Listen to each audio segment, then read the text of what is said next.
বছরের পর বছর খাল খনন না করায় দুর্ভোগ, ময়লা আবর্জনা আর দুর্গন্ধে নাকাল ঝালকাঠি পৌর শহরবাসী। দুর্ভোগ লাঘবে স্থানীয় পৌরসভা নিজস্ব অর্থায়নে ২০২৪ সালের ২৮ আগস্ট ৭টি খালে খনন শুরু করে। ১,৩৩,৩৭৭ টাকা প্রকল্প ব্যয়ে ঢাকার ঠিকাদারি প্রতিষ্ঠান আজমির বিল্ডার্স কাজ পায়। দরপত্র অনুযায়ী খনন কাজের মেয়াদ শেষ হয় ২০২৫ সালের ১৯ ফেব্রুয়ারি। ৭টি খালের মধ্যে কাজ হয়েছে মাত্র ৬টির, তাও আংশিক। খাল খননের দৃশ্য যেন কাগজ কলমেই বন্দী।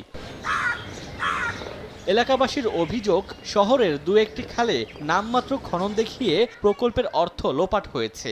এতে দখল দূষণ আগের মতোই আছে। খালটা কাটছে কত ৪-৫ মাসের তো মনে হয় না, এখন বুঝলো এর মধ্যে খালটা ভরে গেছে। গাছ হয়ে রয়েছে, ওই ময়লা পড়িয়ে রয়েছে, পানি নামেও না ওঠেও না। পৌর কর্তৃপক্ষ এবং এই যে পৌর প্রশাসক যিনি উনি দায়িত্বে আছেন, মহা লুটপাটের একটা বাণিজ্য হয়েছে এই ঝালকাঠি খাল খননের বিষয়গুলো নিয়ে। ঠিকাদারের দাবি, গত ৫০ বছরেও খালগুলো খনন হয়নি। এতে নানা সীমাবদ্ধতার মধ্যে খাল খননের কাজ করতে হয়েছে তাদের। এমনকি পৌরসভা এখনও অর্ধেকের বেশি বিল পরিশোধ করছে না বলে অভিযোগ ঠিকাদারের।